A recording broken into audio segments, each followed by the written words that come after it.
Dark out Nova. Yay, best YouTuber. 10 out of 10 IGN. Light the fuses, bitches!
And with that 2-minute intro out of the way, let's get to how I built this thing. I started this with this little nose thingy with it kind of looked nice to me.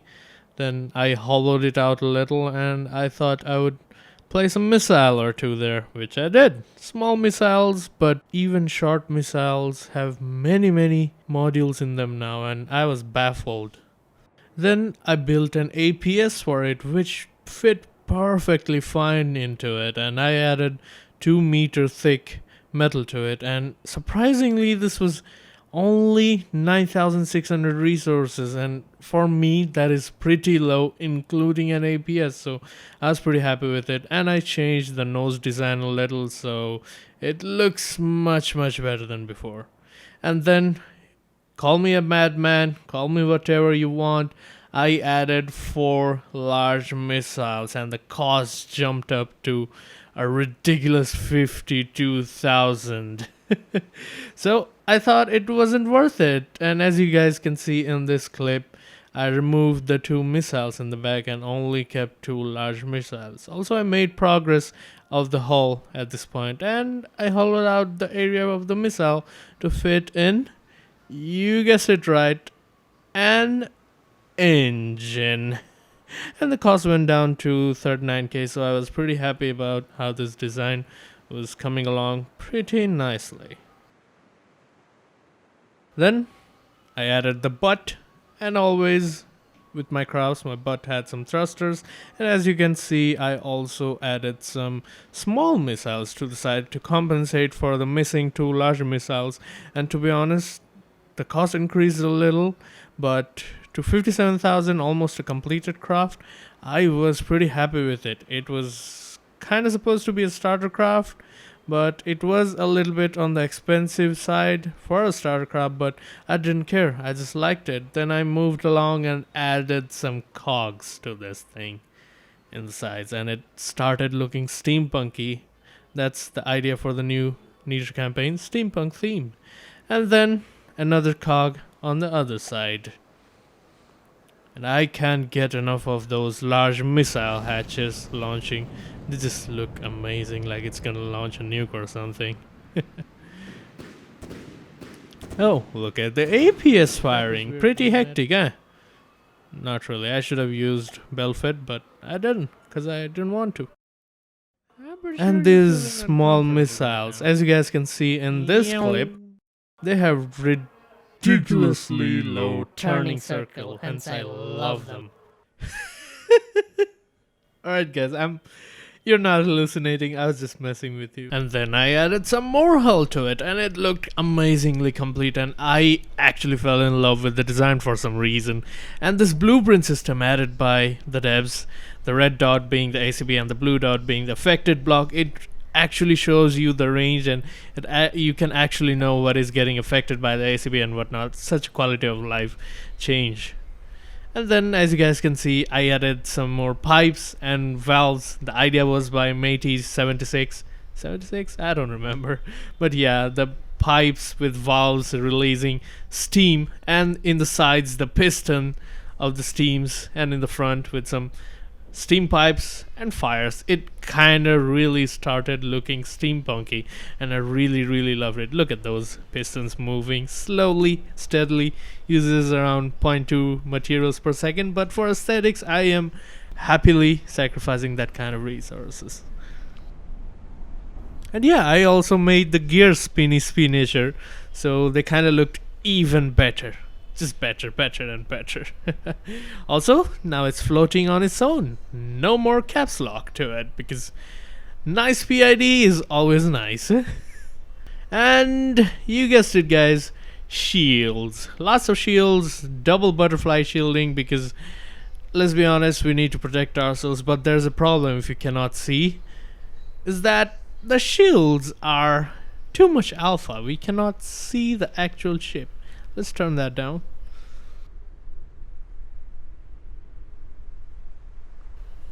Let's make it a little red. And voila! You have a painted craft. Doesn't that look amazing?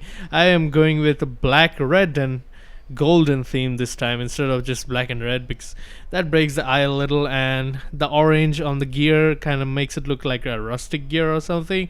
So I was really going for the steampunky theme in here, and I think I almost managed to nail it. But yeah, some people might not like the spike on the steampunk thing, but I guess I'm going for demons that somewhere down the line like the idea of a steampunk theme. So demonic steampunk it is. Is that even a thing? And look at that, those missiles launching around and stuff. They just look kind of amazing. I still do not like the fire rate of that APS, but I'll live with it. I don't want more cost to this thing. The craft is now finally complete, and it is time to test it against starter deep water guards craft, because that is what it's basically made for. So let's start with our dear friend Marauder in here, and the Marauder spawns in pretty close, while we immediately start shooting shells, missiles, big missiles at it, and the small missiles come at it in hordes. And honestly, I think the Marauder is gonna die in 2 seconds now. Yep. Slow motions, just 2 seconds in the battle. And the Marauder is down to 78%. Well, the missile launches look kind of amazing. And this should mark the death of the Marauder any second now. Missiles are really kind of overpowered at the moment.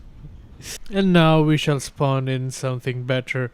Something from maybe a regular craft. Water buffalo, scrapper, baby paddle gun. Baby paddle gun should be a nice challenge for this thing. And look at those large missiles launched like they are some kind of nuclear, thermonuclear missiles. And I really like the look of that. The baby paddle gun gets paddled down in seconds. And I think I have made something that can take on expert crafts at this point. Just look at that. Baby paddle gun. It just took 2 seconds. Although provided that this thing really is par of a starter craft, costs around 70k and needs abhorrent amounts of ammunition to load all those missiles. And now it is time to spawn in something terrifying, like maybe the Crossbones, the best craft in the deep water guards. Let's see how our thing fares against it. I can see it spawned way too close, but we do not care because I think this thing can at least take a few shots from the Crossbones before going down. The crams are coming, but it happily manages to dodge the cram, but the crams had fuses in them. I just noticed that. And the Crossbones is getting pummeled by my missiles, and I think the Crossbones will take quite the damage before our craft goes down, although I do not expect it to win. But those large missiles did prove to be devastating to the Crossbones. The Crossbones is actually losing to us. I do not know how that happened, but if one ouch, okay, there we go. Our craft goes down because it's not resistance to cram in any way or form, and by that shot I can deduce that this thing might need better PID, because one shot taking out the PID is not really effective. But then look at that, it managed to regen some of its roll thruster back and it's still going. The only threat to this thing so far is the cramps, and oh boy, the APS goes down, but then the hatches have ridiculous amounts of health and ridiculous amounts of armor. So the missile hatches are really good at surviving stuff like these, and the slanted body of this thing is really deflecting those cramps. Look at that.